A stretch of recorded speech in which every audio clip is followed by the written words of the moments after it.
All right. Good evening, friends. Welcome to this fresh edition of Dynamic CIO LinkedIn Live show, where we invite business and technology leaders for a very freewheeling conversation on a wide range of issues on contemporary and future scenarios. Before I introduce our special guest for today's show, I would like to spend 1 to 2 minutes of time with you to set the context and set the ball rolling. It's quite a cliche now to say that COVID-19 caused disruption. It not only caused disruption, which was of unheard and unprecedented in nature, but also created a few paths for humans, societies, and businesses to follow. The impact of this pandemic and its aftermath will be felt for a long time. However, as a large section of the society gets vaccinated and things start becoming normal, the first and foremost worry for nations, for businesses, for economies is to chart a growth path that not only ensures safety and sustainability, but also gives enough resiliency to withstand any such incident in the future. It may require a total reset also in certain cases. It may require major adjustments and alignments, and also a different degree of skills that humans need to possess. However, as long as there is hope, these are minor issues to tackle with, as humanity has done a lot of times in the past, and we know all about those instances that have happened in the past. Today, we are fortunate to have on the show Biren Ghose, the India head of a French organization known as Technicolor, which is a $5 billion global arts and science leader. Biren has been recently awarded with a very high civilian French award. Pardon my pronunciation for that, the Ordre National du Mérite. Biren will correct me after I bring him into the conversation. An award which is considered one of France's highest distinctions, honoring individuals for their meritorious services. He is an acknowledged industry voice in Indian government, policy formation, and advancing digital arts education. His vision is to make visual communications and arts an agent of change in community development, in social economic upliftment of India and its constituent parts. He's also passionate about bringing more women into India's burgeoning ability in VFX, games, and animation. I can go on and on to introduce him. However, Biren, welcome to the show. I hope you're doing well. Thank you very much. These introductions, sometimes, when I listen to them, I think you're talking about somebody else, but it's a real pleasure. This is an ongoing pleasure for me because I have had the opportunity to be at many of your events over the last few years in wonderful locations. Certainly not in the village of Zoom, but in Goa and in Bangalore and in so many places that I have fond memories of them. Hopefully this can have the same impact. I'm a big believer in presence and not in we can do other things in the virtual world, but meetings should normally take place face to face. But I'm still grateful for this. And to your point about cliches. And to your point about cliches, I want to start with a cliche, which is that yesterday is history, tomorrow is a mystery, and today is a gift, which is why we call it the present. Absolutely correct. So, we may stay with the cliche for a little more while before we move on to the futurescape, the future landscape. So, the pandemic actually disrupted industries and global supply chains in a very, very different way. We were trying to grapple with the situation, and then the second wave hit in a very bad manner, especially in India.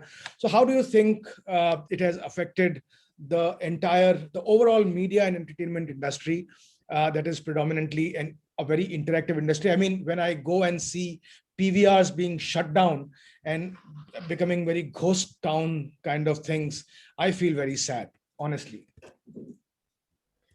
Uh, it's a it's obviously the right starting point for these times. In 2020, the entire global theatrical and home entertainment and mobile entertainment market, it was totaling around $80 billion, which happens to be the lowest figure since 2016. Since I came into this industry on this side of the table in about the year 2000, our growth in many parts of the world, and certainly in India, has been way ahead of the growth of the GDP of those countries. And and therefore, this decline, which accounted for, I would say, about uh, you know the about 43%, I think it went down, from the previous year. Uh, of course, it's coming back, and the big hope from everyone, fingers crossed, is that sometime end of 2022 or 23, we will see, it kind of coming back and bouncing back again. And we'll talk about that as we go along as to what are the triggers and what are the drivers that can help to do that. When we look ahead, the business models for entertainment are being shaped by what I call a new abnormal. That's my phrase of how to describe these times. And there is recent examples of still the big project productions that we do. We worked on one of the many projects in the last couple of years on Warner Brothers, Godzilla versus Kong, which again has just put. You always look for 10 poles, right, to make it, and it has grossed over 350 million globally. So there's a resurgence that is happening, and that happened in March of this year. The big change, and all of you have probably read the article or the news item about HP buying over Teradici in the last couple of days. Yeah, Now, correct. now, you see, this has been what the pandemic has done. It always forces us to look at innovation, because the challenges faced, suddenly we spent so much money on building studios, building security systems audited by various people, agencies. The Motion Picture Association of America, the MPA, puts very stringent rules on what security should be. And one fine day there's lockdown and everyone goes home and they have to work from there, and all those go out of the window. Clients have to give waivers saying yes, please continue the production.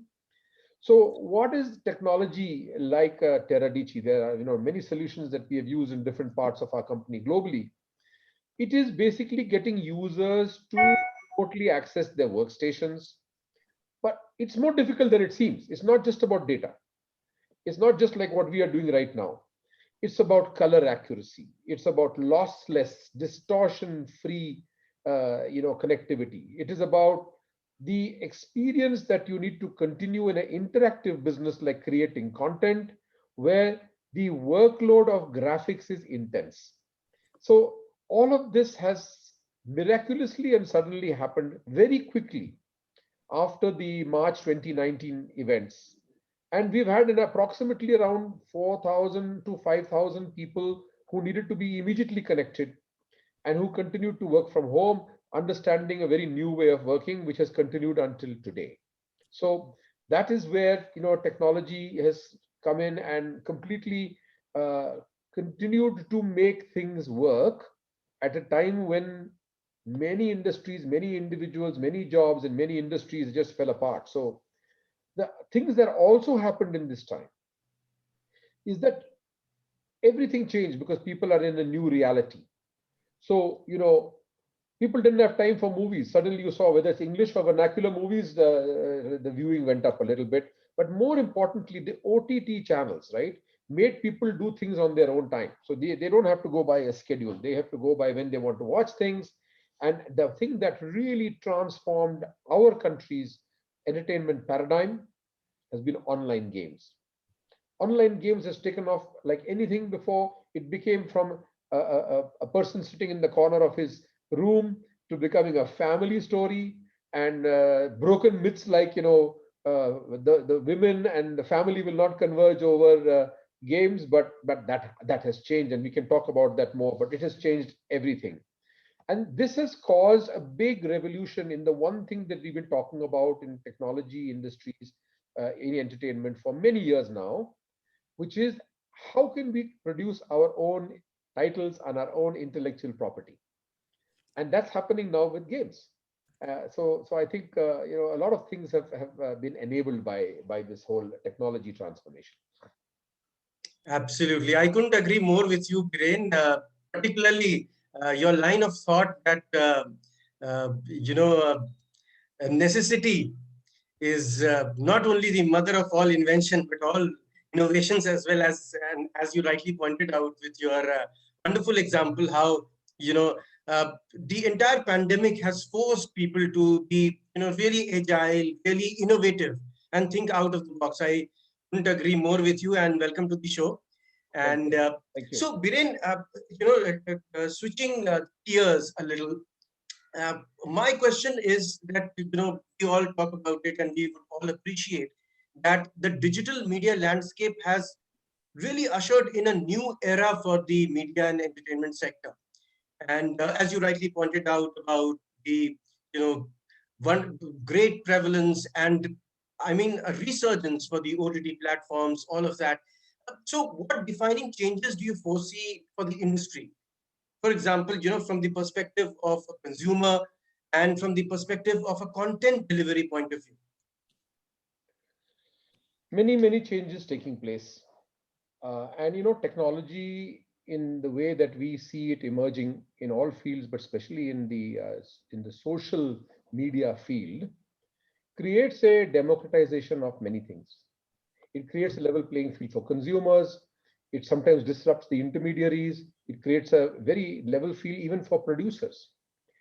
And if we start by seeing what is this increasingly digital future looking like in this field, the answer to your question is that we have seen the power move from the top of a pyramid to the middle of the pyramid to the bottom of the pyramid. The power still exists at the top of the pyramid. The big studios Absolutely. worldwide and in India will still do large productions, etc.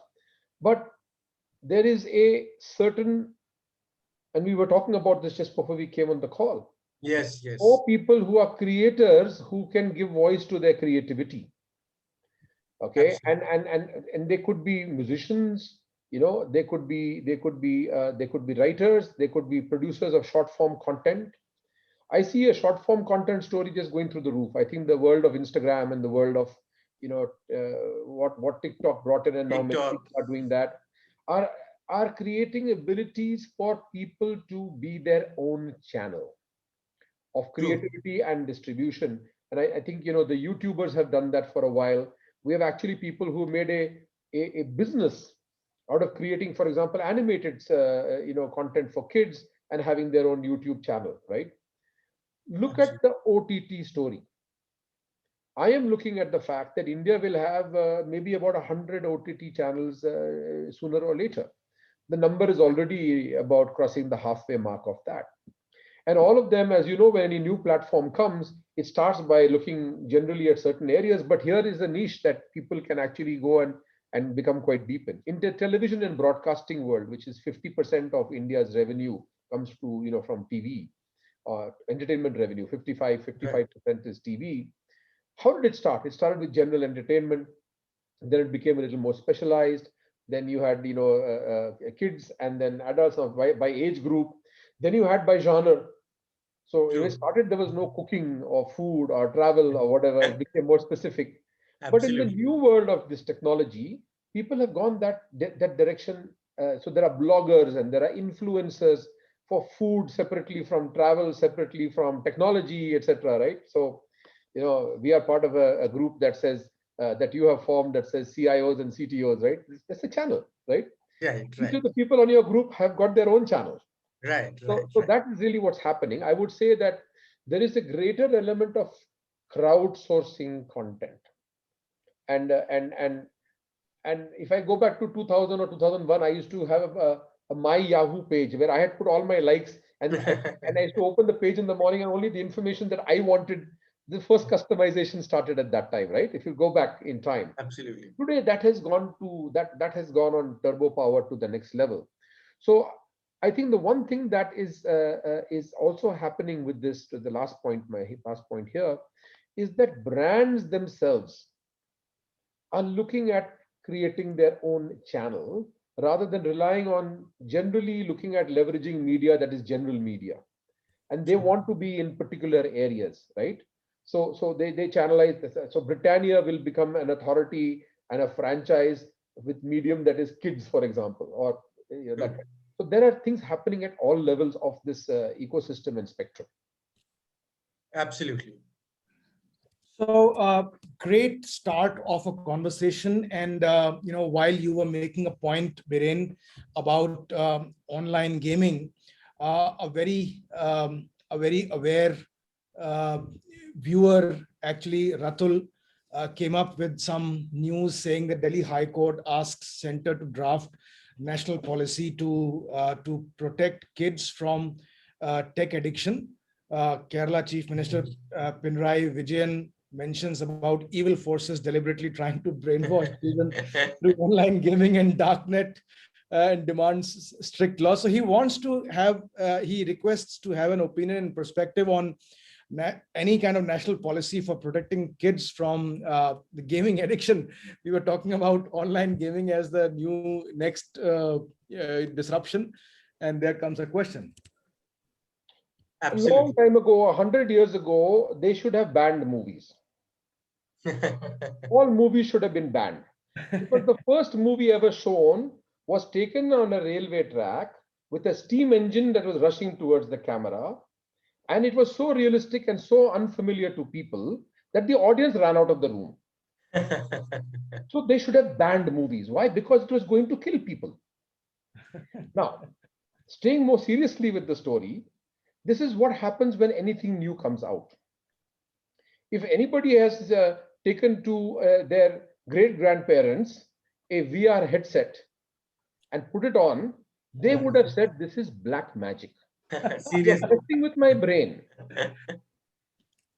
Absolutely. Okay. Absolutely. So there can be anything that can become a social evil.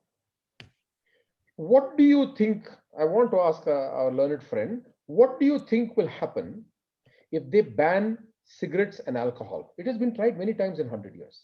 Yes. Yes. What would happen is there would be more of it. It would This be is what history teaches us. not be regulated. So therefore, you need to make sure that the government will earn good taxes from it, and people must pay more for it, and they have to be careful and have to be advised through education and through the social pressure of putting the guardrails so that it can be properly regulated in the development both of the technology and of the society's behavior.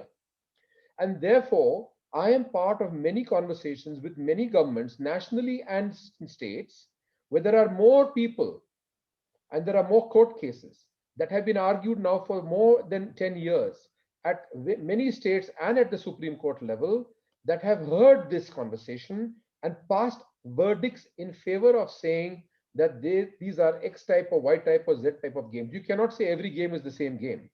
So now there is a greater understanding, and we are going to have a national event on this with the ministries involved from all of these constituencies in August, in my capacity as the chairman of the CII Committee for Animation, Visual Effects and Games, to understand what are games of skill, what are games of chance, what is gambling.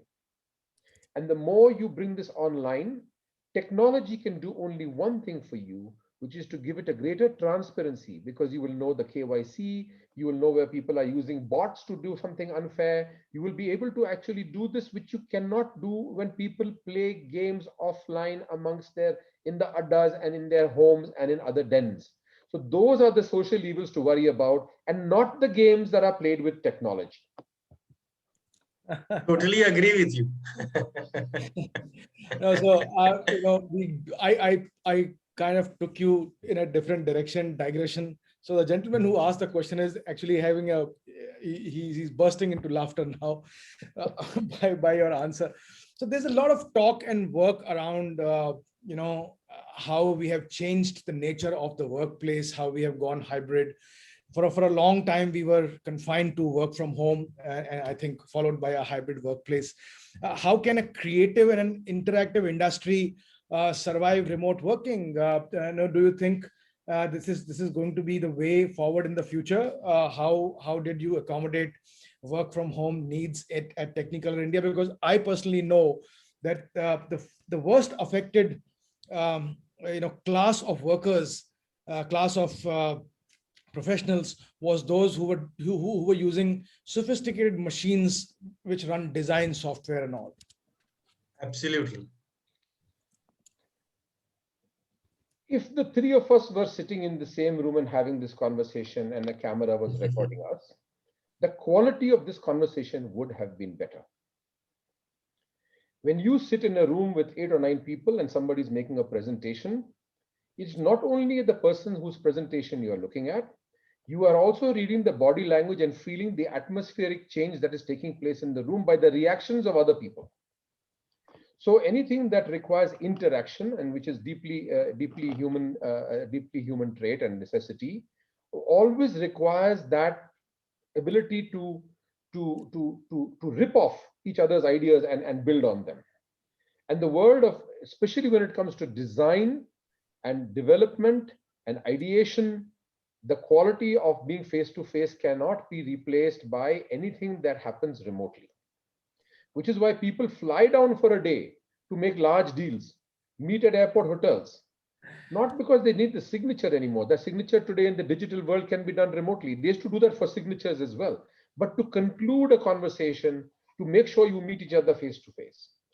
Now, if I was to take the fact that we have already onboarded 1,600 people in the last 1 year, and we have about 700 or 800 people in vacancy in just our company in India, in our field, that is the biggest problem for us. How does the person know which company he has joined? What is the tone and texture of that in real life? That happens in our coffee, in having a coffee in our cafeteria. That happens in the onboarding, which we do personally. That happens when they see their leaders around the place. They go and meet other colleagues. That is how you build a community. You do not build a community by saying, by sending them an appointment letter and saying, now you work for me, and by the way, here's your work, which you start tomorrow morning. And yes, the work can be explained on Zoom or Microsoft Teams or whatever the case may be, but it will never replace the ability to do that across. So I am personally, because I'm old, of course, not a great believer in the way that this can happen remotely 100%. We've done an outstanding job, both in our company and the entire creative community. Let me just take our country. 40,000 people have done creative work sitting at home of necessity. And thank you very much for saying that necessity is the mother of invention, because I believe in diversity and gender. So I'm happy that you called it a mother. But anyway, back to the conversation. Back to the conversation. I think the way forward is not about whether you will, we have to figure out what will be agile and what will be appropriate. So there may be times when we want to give a better quality of life to people who I'm saying need to be together, but maybe they will have maybe they will work 2 days a week at home because they've already figured out what they needed to do in the huddle, and then they can continue doing that, and this will emerge. So I don't believe in predicting a wave. I believe in riding it. So I will have this conversation with you next year. Great. Wonderful. So just an offshoot, Biren, you said that, you gave a wonderful, huge figure of people who are, particularly the creative people who are able to carry on with their work despite, the handicaps which were imposed by the lockdown restrictions and the pandemic and all of that. So what exactly, what was that percentage of the workforce which was able to retain its creative edge or that innovative edge and was able to participate in that entire process of business continuity? After a break of 2 to 5 weeks, 95%, 97% of all our team have been enabled from last April onwards. Wow. So they have continued to do work on the best projects in the world, whether it's games or advertising or whatever. And that's been the reality of the last a year and a half, and they've done a great job. But let us not discount the fact it has taken a toll. There is a far greater sense of loneliness. There's a far greater sense of mental unease.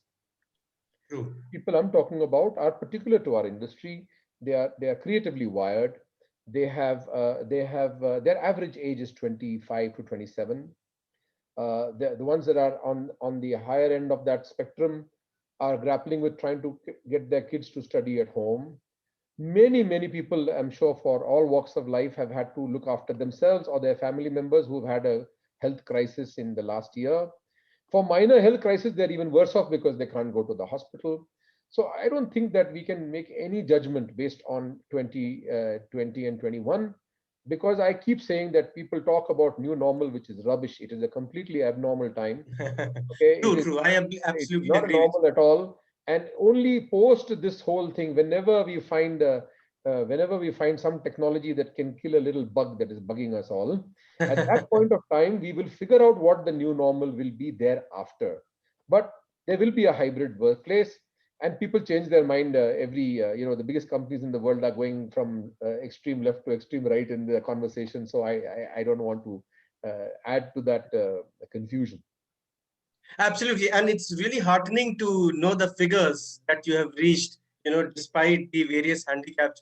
That's a really commendable figure. And post my little digression, coming back to the conversation that we were having, of course, Biren, you are at the pinnacle of this media and entertainment industry, and particularly this very technology-oriented part of it.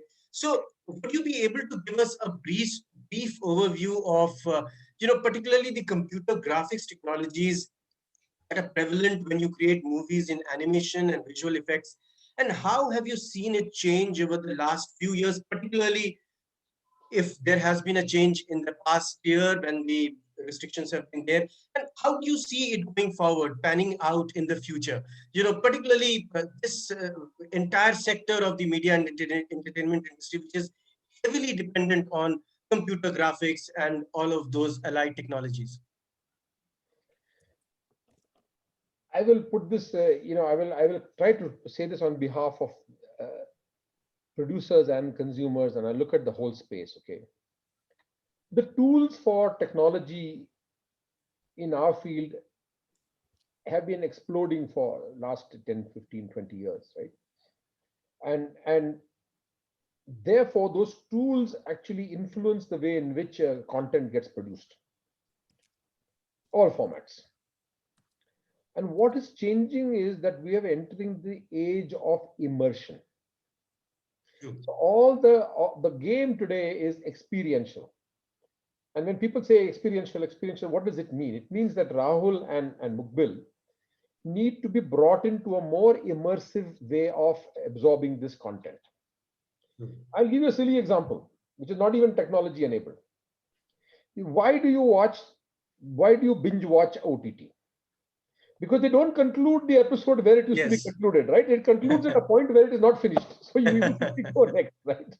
Okay. The bait is always there. So now look at it. A simple device of cutting off a story is also causing immersion.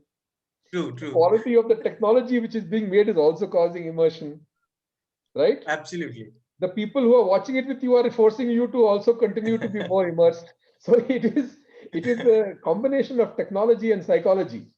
Absolutely. In Okay, fact, this reminds me of a term from linguistics. When I was a student, it was called total immersion method. correct, I mean, this is where we are headed. correct. So the 100 years of movie making are being turned on its head, because everything that we consider, ask all people above the age of 25 or 30, how does content get made? 99% will tell you that there is a camera, there is a person taking something, and there's a person on the other side, and his footage. That's how you're creating. It could be even a landscape. It could be just could be a waterfall, right? So that was 99% of the case before. But in the year 2025, not far away. Okay, let's say 2030, if I want to be safe. I told you I'm not a betting man. So if you take this case, it is all happening behind or inside the camera and not in front of the camera. So forget the fact that film got disrupted and has gone away. The camera is getting disrupted and gone away. Okay. Absolutely. Our grand children will not call the camera a camera. They will be calling the phone the camera, because they will not call the camera. There's nothing called camera. Of course, there are people who will have, devices to do that. But don't forget, that camera might be doing things that are part of the thing. So the background will be computer graphics, etc., etc. And why is it changing? It is changing because of the way that computer graphics is bouncing out of one field into the other. I will tell you and tell everyone in 2025, remind them that on the 29th of July 2021, I said it here first, that 75% of all content created in India, in film and television, in all languages, will be made using a game engine technology. Amazing. What a prophecy. And I'm saying that it's a very short period, right? It's not far away.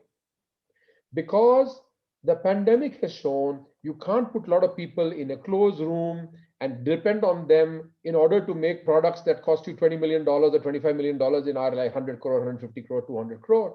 And in any way, if you look at any movie made in India already pre-pandemic, the movie that had 100 million or 150 or 200 million would already have used a substantial amount of computer graphics. And coming back to a combination of this question and your earlier question, in the democratization, you don't use all the big actors and the big stars in the OTT channels today. True. So it was star driven, it was director driven, it was cinematographer driven, but it is becoming more story driven, and it is becoming more, so that's happening as well. And I think therefore the job of CIOs and the job of CXOs is to create new priorities, because today the world is about taking something that is passionate and making it into $1 billion idea. And by the way, there are no unicorns in film and television, but there are already 2 unicorns in India from games, online games. There are already 2 unicorns. So think about it. Where is the $1 billion idea? Where is it coming from? It is being born because you are leveraging technology and the new world around you in order to use this world of instant bits and bytes and hits and misses and all of the stuff that makes entertainment. And you are creating a new paradigm for what I call enterprise imagery. And that is creating the level of performance which is driving this big change. So I would like to summarize by saying that there are 3 different things that are happening in this transformation. One I call seeing systems. What are these systems? Supply chain. By the way, the biggest conversation in the world today is supply chain because of China and US and everything happening, right? So we can't even buy computers because the graphic card is not available, semiconductor is not there, something. You can buy a HP shell, but you can't buy a Intel, whatever. It's coming, they can't bring the parts to you. So supply chains, geopolitics, public policy, which is when, we talked about, I think the question to you was like, what's the policy around new things? What is a policy? A policy is a living document that is looking at the systems of change and trying to arrange them in a way that can be for common good. That's a public policy. The second is this collaboration across geography. The collaboration across geography is a reality. There are some old people that use boring words like outsourcing and all that. Forget it. No such word. The collaboration across geography. Collaboration. Right? In 2014, India and ISRO put the first space probe around Mars. We did it on our first attempt. The average hit rate for space probes around the world usually are 50%. From USA and USSR and Europe and so on. So a skeptic told me when I said, we did this in our first attempt, right? Great, ISRO was great. Oh, Biren, it was nothing.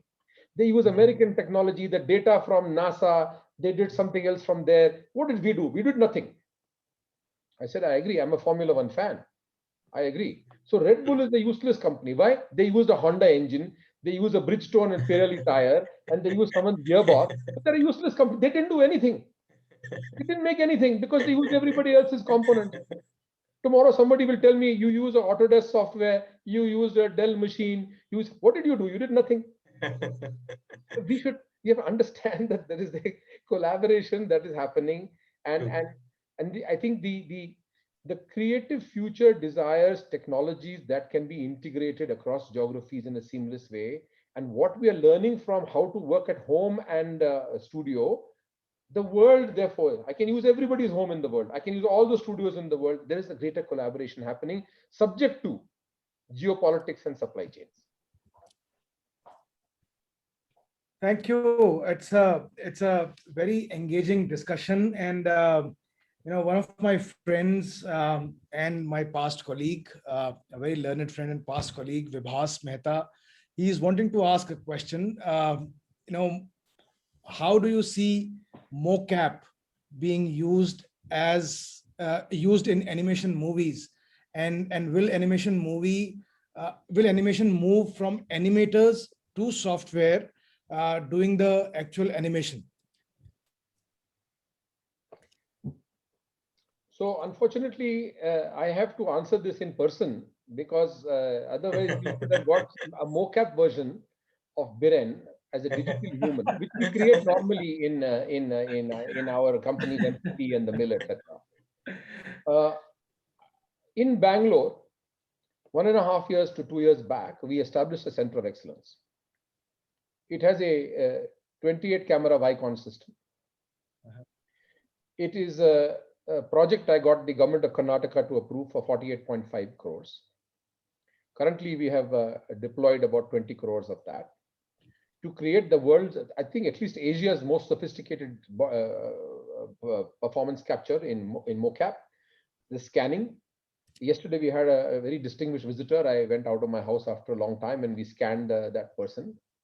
And by the time we finished our conference and our meeting, it was being rendered. Now we have that person. I told him, now you don't need to come back here again because we have you. We can put you in the conference anytime we want. It is more about the characters and the performance of the artists that we have to capture that mocap will talk about, more than the artist who does it. You still need the human intervention of making it really good. But mocap has driven 90% of all the games in the world. So if you must know, and your friend must know, whether it is Hitman from IO Interactive or Call of Duty from Activision or Tomb Raider from Crystal Dynamics, or for 11 years now we have made the EA Sports game of FIFA, right? We have done Assassin's Creed for Ubisoft. We've done Eleanor and GTA 5 for Red Sox, and I can go on. Gears of War for Epic and lots of stuff. All these are games where the characters and some of the motion has always been mocap. Everything has been mocapped and has come to us for us to build the assets, build the world. It could be a Greek mythology, it could be an action, it could be a shooting game, it could be a fantasy game. Those worlds are created in CG. As I'm saying, will be the films of the future. So this technology is old. It is actually giving way now to newer technologies. You will see in India a very, very large OTT brand is investing into something in Mumbai in the next 1 week or 1 month, where we will be bringing the whole area of LED screens. So now it is the question of using LED screens. I did mention in one of the conferences that you organized, I talked about virtual production, about Jungle Book some time back. Yes. One of your conferences, I talked about Lion King and what we had done. That was virtual production at its very early stage. Today, when you go on TV and see, or OTT and see Mandalorian and all these big projects, these are virtual productions becoming part of life, which is why I said it will also be part of the 2025 paradigm for all of content in India. Because these tools allow you to create what is our world about? It is faster, quicker, better, right? And more efficient, cost efficient, etc. Right? So, I mean, what the launch of the latest electric car that Virat Kohli launched last week. What the efficiency and the cost is, and the return of value to you. But also know what's going to happen to that in 10 years. You know what's going to happen to that in 20 years. So mocap is now reached a stage where it is very, very well settled in the story. The question that you should ask is, will mocap replace the actors and they should be more worried, rather than mocap replacing the animators? Because you do have, he's quite right, that mocap means you don't have to do keyframe animation. But what you capture has to be animated. Right. So you might require a more sophisticated animator, especially if you want to do something fictional, and cartoony to take the mocap, which is very realistic and it looks false, and make it into something that is more seamless. So you always require the human intent, is my answer to your friend's question. You're on mute, Rahul. Rahul, you're on mute, yeah. Sorry. That's all right. So, again, a very fascinating digression it was. And, that's the intent of this whole conversation, to bring in people's perspective, let them ask questions and you answer them in real time. Disruption will happen whether we like it or not. And there is a generation which is embracing disruption in a big way. And it's very unstoppable generation by all means. So whether it is about the new type of content coming through the OTTs or the new type of games, I mean, the another cliche is that people say that the online gaming has prevented children from going out and outdoors. I don't think. I personally feel it's a very silly excuse. There is some bit of excitement in online gaming as well. So they now go out of the house to play the games. But the parents don't want to see them playing the game at home. Forcing them to go outside the house with a mobile phone. So my question is that, how do you see the Indian landscape changing for the online gaming industry? So you mentioned that I'm giving answers in real time, but actually my answers are about real time. Okay, because that's the technology that is changing everything. So in Korea and Japan, esports is a huge phenomenon. And with the proliferation of online games now becoming huge. And let it be said that on this seminar, I made another statement that has never been mentioned before. Online games in 2021 and for many years hereafter, irrespective of those that don't understand what it is, has a higher revenue than the Indian film industry. And will continue to have a higher revenue than the Indian film industry in the next foreseeable future. This is not knocking the industry. This is just talking about how rapidly the online game story has grown. So I don't think that it is worth having any conversation about whether online games will be there or not be there. It is already the third largest, inching towards the second largest media platform by revenue, by investment, by growth and talent, by growth in technology. We have downloaded more online games than any country in the world, including China and USA, in the last 1 year. So this is not it's not open for debate. There's nothing to debate. I would just like to say that esports is also not understood. Esports is an ecosystem play. It's not a game. Do you know that esports is about Rahul and Muqbil, who might become the Indian team or the Bangalore team or the Mumbai team players for cricket? And their ability to play this game on esports may be better than Virat Kohli's. It's just true. Champions. It is true that the 11 people playing esports for cricket may not be the same people who are the 11 people on the field. Yes. And do you know what esports is? Esports is about people who will go into stadiums where the sport is not being played and become spectators to watch it. The average prize money of a competitor in esports leagues in Korea, the average prize money earned by is $30,000 a year. That person is not going to listen to you or the person questioning on this as to whether I should be playing games or not, because he's making $30,000 a year and nothing that you can offer him right now will give him that money. The person who won the most money in the same year was $4.5 million. And he did that through 37 or something like that tournaments. But that is the revolution. I'm bringing it to India for next month for the same conference I told you about. The person who's written the book and is an authority and works for KPMG in Japan as the knowledge expert for esports, to talk about esports, because it's an ecosystem. The Minister of Sports out. He is no longer the minister. They had a cabinet change. The outgoing minister of sports in the cabinet in parliament said that he is now thinking of forming a federation for esports. The Olympics that is now being played has 3 esports events in that. So these are not things to be discussed as potential future opportunities. They are in the here and now. And look at a coincidence. Look at the coincidence. Nobody has noticed it. Mr. Modi has now made the same minister for INB and sports. There is a definite design behind this. I am just commentating. I am just looking at it. For my conference, I would have had to invite the Minister of Sports and invite the Minister of INB. Now I have to invite one person. So these are the things. The UK doesn't call their industry film or television, or they have for many years. I don't even know how many years. I've been seeing for more than 20, 25 years. It's called the Ministry of Creative Industries.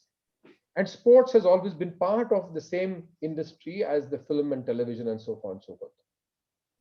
So, Absolutely. so if you're asking me, if I understood your question, what is CG doing to transform, industries like online games? It's bigger than online games. Absolutely. It is this whole immersive, interactive, real-time, multi-stakeholder, multiplayer thing that everyone's going to connect to. And there will be courses. I have a course book here called International. How do you train people for esports? I'm reading about it because I'm an old guy. I read in hard copy. I don't read in soft copy. This is one New York schools training courses, the course curriculum for esports. Wow. So we want to introduce that. I'm talking now to the government. I'm talking now to the association saying, when are we having the academy for esports? Because it's a time that's come, right? Right. Absolutely. So, Biren, I think, the way the conversation is heading, we have such nuggets of gold coming out and such insights that I hope there are some scribes also in the audience. These can definitely make headlines. The predictions are worth their weight in gold. And thanks a lot for that. So, Biren, coming back to the conversation that we were having, we see that digital has been a savior for consumers and businesses alike. I mean, this is again like a cliche, but coming making the conversation more granular. My question is, how is this tech transformation or digital push changing the way games and esports are being consumed? A large part of which you have already answered before, but adding more insights into the key digital led innovations that you would want to highlight, particularly in these arenas. Look, for the foreseeable future in India, I am trying to make my conversation more about India. We are going to be a mobile first market. Absolutely. Even the VR today, the headsets are a bit clunky. We don't have the best. It is nothing but a mobile snapped on, and that is where the experience is coming from. Things may change with the Apple's glassware or Google's or whatever. We'll see. So this has already pushed content to be created in a world-class quality accessible format for phones, right?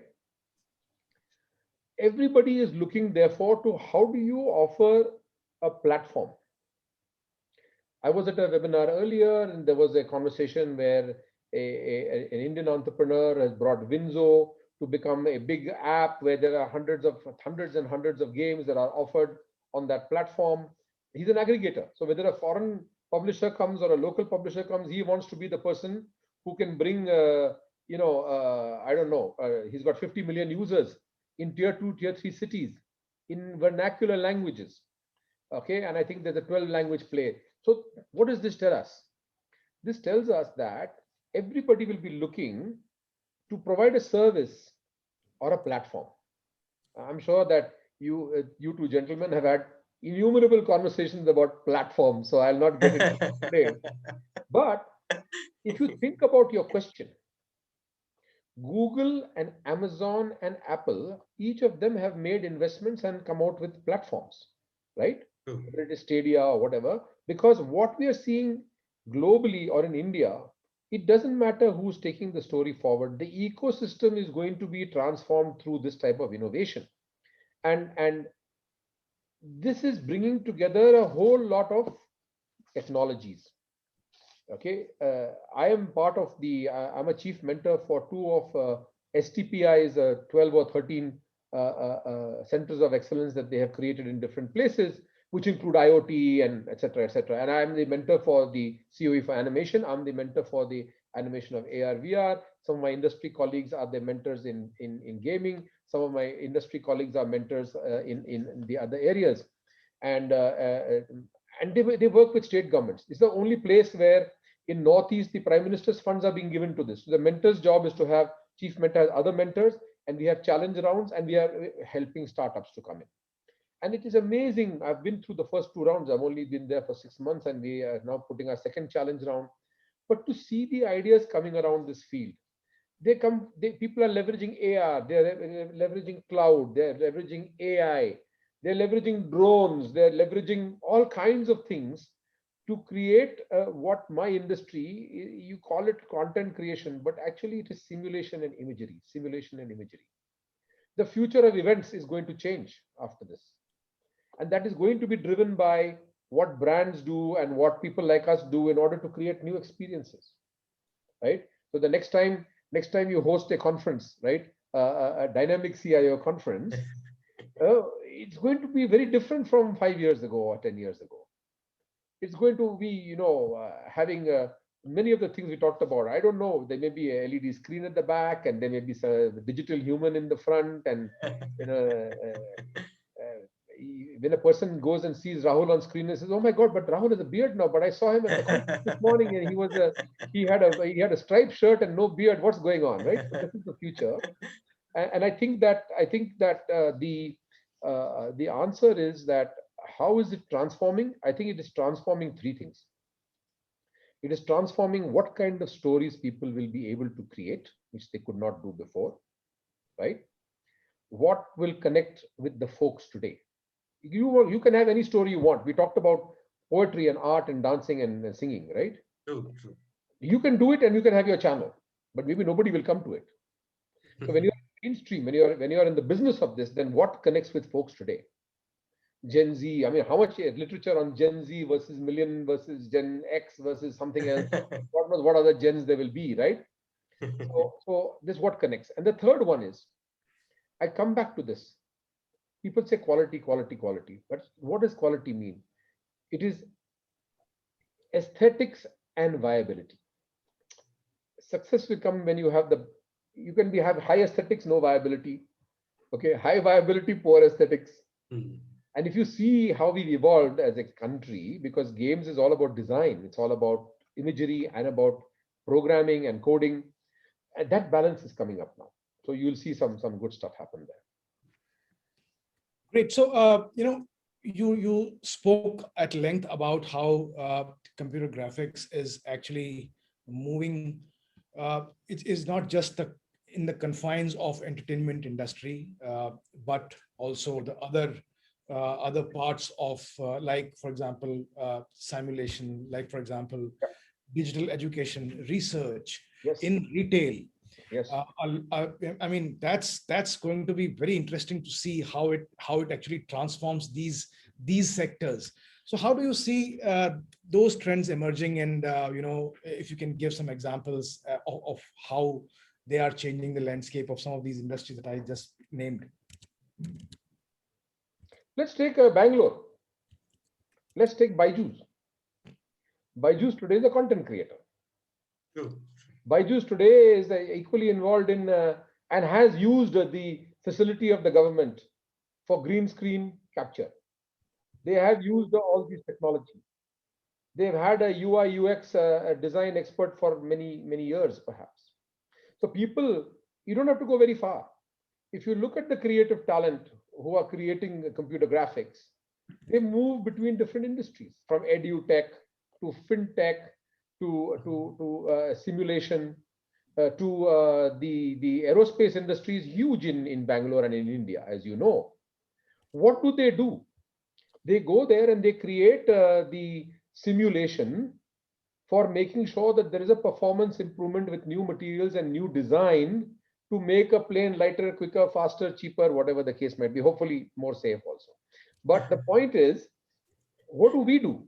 When you want to make a movie about a plane that landed successfully, crash landed successfully when everybody got saved on the Hudson, right? Yes, yes. Water We have landing. to make the water simulated.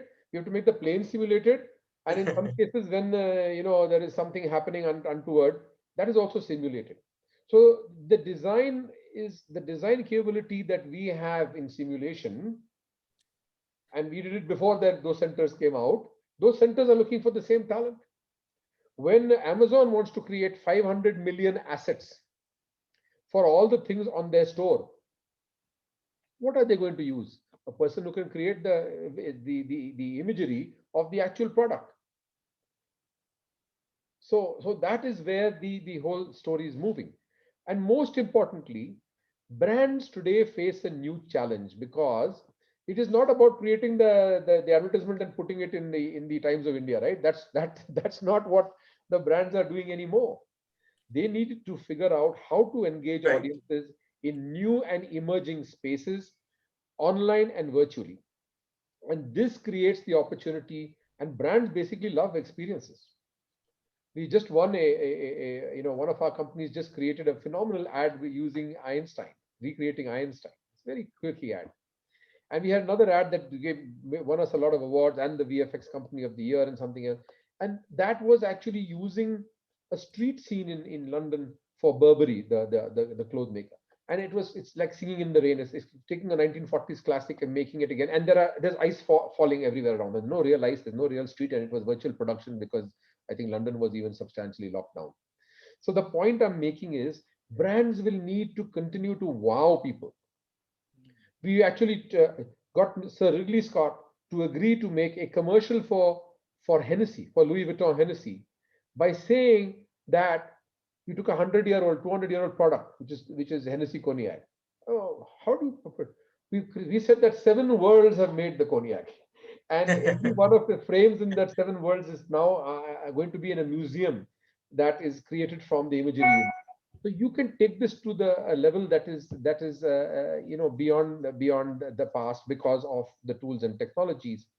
And I think that whether you take any industry's storytelling, and therefore I think what your question is almost kind of, it answers itself, that if you are looking for a way to find what can attack COVID in the laboratory, you're using imagery and simulation, Rahul. Absolutely, absolutely. I totally agree with you. The future and the present is simulation. In fact, very recently we did a blog on how, simulation has been used to find, the various keys to the protein that is there in the coronavirus. So I think, of course, this is the age and the, you know, where simulation is everything. And moving ahead, I couldn't agree more that it will be simulation which will be there not only in edtech but also in the labs, in laboratories, and in a lot of things in healthcare, for example, where a lot of things which can be simulated will find their uses. And going forward, I see a lot of that being put to great use. Now, Biren, coming to the question that I have for you is that we have been talking about this, that digital disruption is changing the way, media is consumed, funded, and produced. You have spoken at length about the first aspect on how it's being consumed. We would also want to have your insights on the funding and the production part of it. For example, according to PwC, the subscription video on demand and OTT streaming services, for example, Netflix, Amazon Prime, Disney, Hotstar, are projected to surge and reach over twice as many as the box office in 2024. how is technology enabling the experiences and creating engagement? So we see PwC also making wonderful predictions. So the answer lies in the fact that today the world itself is becoming more interdependent. You cannot you cannot look at box office versus OTT, because media has always been about the windows of monetization. So, for example, and we didn't do it so well in India, but we still had, in the case of the Indian movie industry, the financing of a movie that was dependent even at the time of production on selling music rights to a music publishing company in India, the online rights to people who can make ringtones and other promotion out of it, to pre-selling it for international or other country distribution. So the windows of and licensing it to people who may want to make a game or may want to create a contest, etc., out of it, right? And to brands, including placing products in line. I mean, these are so. All I'm trying to say is the OTT and the games business today has come home to create the importance of subscription. Because if I was to go back 20 years, the media industry in India was 75-80% ad driven. And what telecom guys call ARPU, the amount of money you paid for media was a challenge, because you could buy the movie or even the TV series for 20 rupees in a pawn shop through the piracy. Right. So the leakage was so high, technology was not good, and therefore the only way that the person could really make some money was on that. And even when last mile cable had come, right? The person who's reporting his 100 connections, he actually has 300 connections. So the broadcaster is not getting money. So the whole value chain is kind of disrupted, right? So that has changed a lot. And how did music come back? Because again, and this is why I go back to my earlier point about you should not knock online games and ban it, because you'd rather have it digital where you can account and so on. It came back in music because you suddenly found that the piracy was being controlled, right? You don't have any physical media selling CDs and all that on the road, and you were able to get people to subscribe to official channels that are now the gatekeepers of monetization of content. So in the same vein, all I can tell you is that the OTT channels and other things, while they will they can be in investment mode. I mean, Netflix is in investment mode after all these years, right? But then you come across a big studio like Disney Plus, who's kind of achieved their third year target in their first year because there are more people watching it at home. And they also have the content libraries. And Netflix has to match that by producing huge amounts of content. So this is a wonderful time for creators, because all types of genres, all types of content are coming out across all of the whole world. And it's become a big revival for the content creation industry. It therefore will be that the box office will continue to see bigger and bigger movies, maybe fewer movies, generating the top end of that story. That will also go to the OTT channels and so on and so forth. Because don't forget, at the top, these are all, every big world major has got a broadcasting business, a cable business, OTT business, and these will find their own level based on consumer uptake. Yeah. What I also wanted to bring here to this is that there's also a need for us to understand a couple of things, and I want to, because in the introduction you spoke about diversity. Developers in the modern technology tend to be too male dominated. I want to make a point before we end the conversation that if you look today, even a survey that came out in, last year, I think, talked about the fact that all the lectures being given, all the talks being given, all the developers who are making things, even a company like Facebook has only 15% women. Google has only 10% women. And when you go into AI, in the world of AI, you're going to have a gender bias that is not reflective of the society and the opportunity and the market.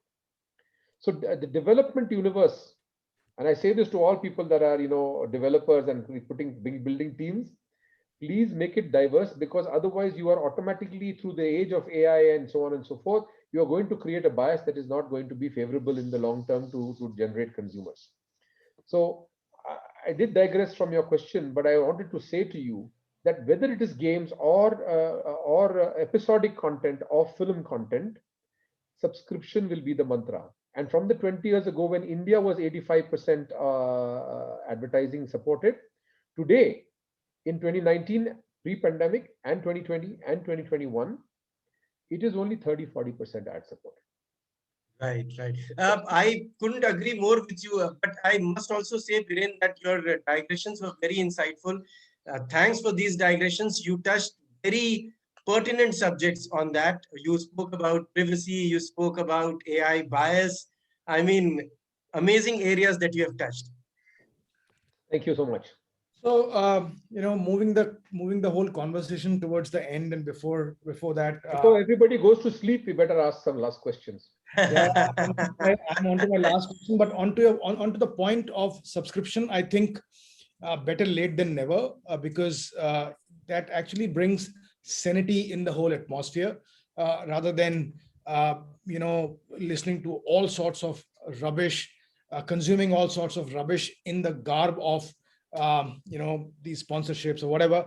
I think subscriptions are the order of the day, and I completely agree with you. Not just in the industries that I'm talking about, even in terms of our industry, I think there should be a time when premium should be paid by subscribers for the content that they want to listen to, or the content they want to consume. So, moving the conversation to the conclusion, Biren, if you were to give an advice to young people looking for careers in this field, what would you tell them? What would be the trends between now and 2024? As you say, in the new abnormal. You have come to my favorite part of the conversation. We are not in the business. I actually, because I work in a production house, and we are a services business, a huge, large scale services business. Our clients are in the business of content and franchise and so on. But our business is talent. Our business is talent. So it was correctly asked earlier on whether mocap or other technologies will replace people. Unconditionally, no. It is not going to happen. The technology, don't get too bored, Rahul and Muqbil, I've said this in all your conferences. Technology never invented anything. It is the power of ideas that invents technology to help their ideas. Absolutely. If any technology comes that doesn't support an idea, it's not going to be used. So what is happening is that the change of technologies, the rapid change of tools and technologies in our industry is very, very rapid. This is a huge problem for us when we are going to recommend what should the academies do, what should a curriculum be. So when you talk about 2024, it really worries me, because the tool sets and the technologies of 2024, I already gave a hint and more than a few times in this call of what is going to happen differently in film and television, what's going to happen differently in other areas, what's going to happen differently in the ecosystem of esports. The curriculums for those do not currently exist fully. Neither do the institutions to train them, neither do the faculty that the institutions need to train them. So it's really important for us to continuously want to do two things. One, to prepare people for example, real-time virtual production. Using the new tools from Epic Games, there is Unreal, there is Unity, and there are other things that are coming to play in that story. It is very important for them to understand when they should learn the basics and when they should pay. For example, when in the courses in India, which is our Bachelor for Fine Arts, taking the graphics side on the art side, there is nothing in most of the colleges in the 4-year undergraduate program.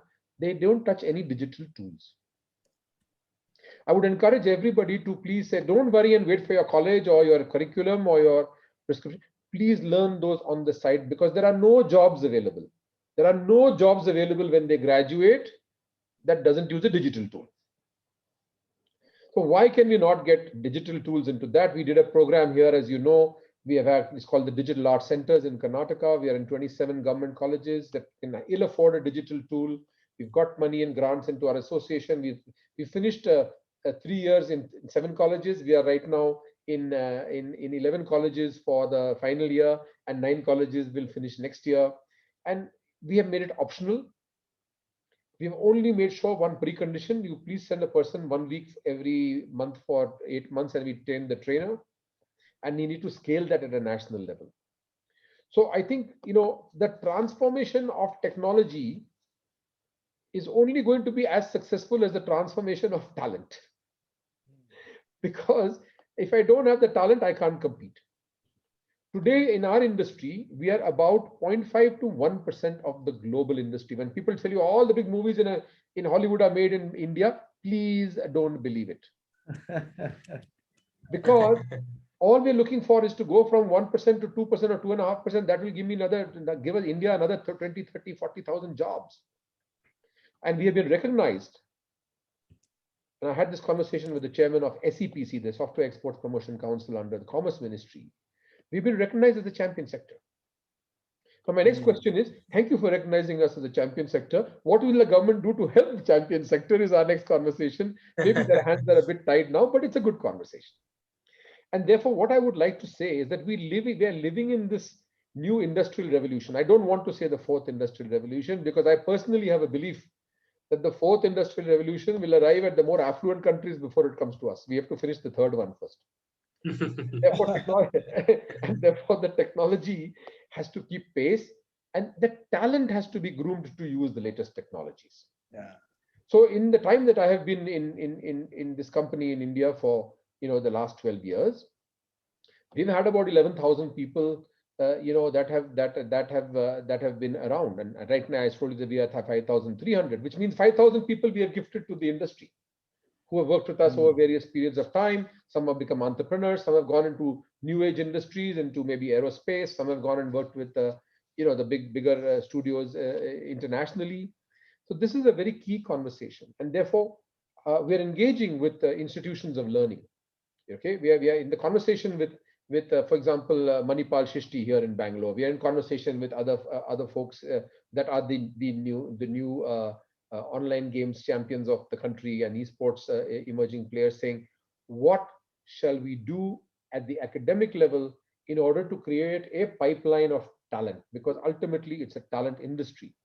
And to your question of, therefore, what I'm saying to people, please skill yourself on your own. There is plenty of opportunity for you to hone a skill on your own. If you're a developer, learn about 360-degree content.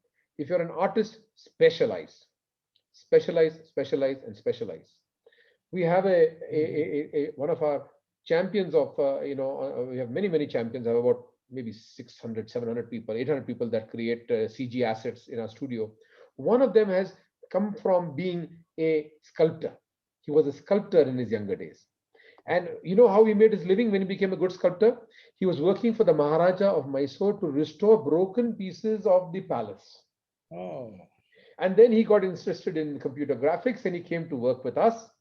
One of the biggest tools today, there are many good tools for creating assets, is something called ZBrush. He has been entering the competitions for ZBrush, and for 3 years back, he became a ZBrush global master. Wow. And he's one of the 3 or 4 or 5 people they feature on their website. And he comes and runs courses on Sundays, helping young people to understand the magic of sculpting digitally. Specialize.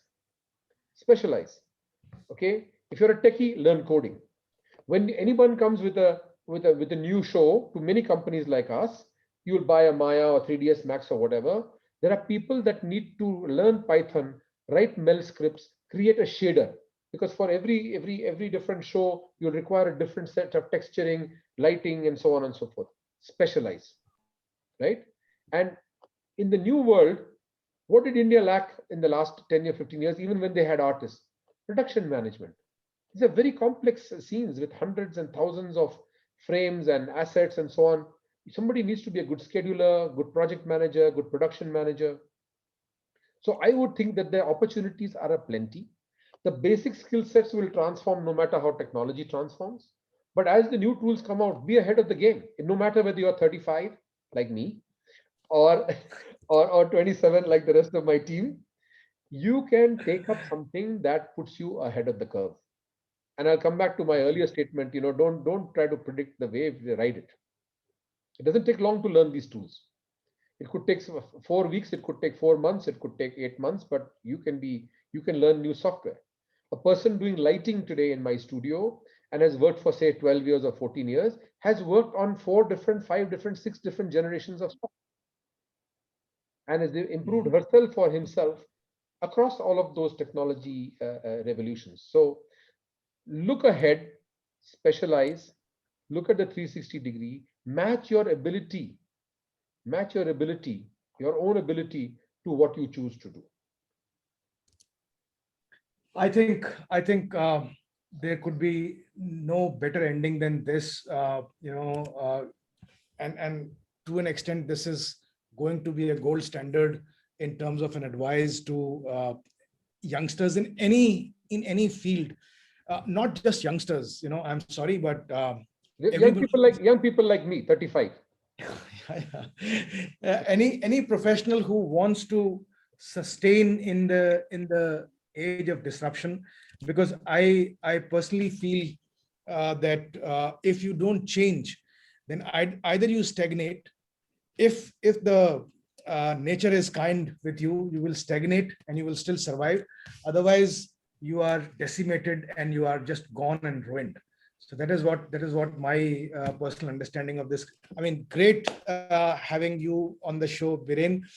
I personally miss those chances of having you in person in our conferences. You have been a great find for me personally and for the industry. Of course, you have been a doyen and a champion. So thank you very much for your time that you devoted with us. We actually exceeded 17 minutes of our time and we couldn't realize that we have. So that is the power of immersive communication, and you immerse all in the great stories that you told. That's the power of a great storyteller like you. Thank you very much and have a nice evening.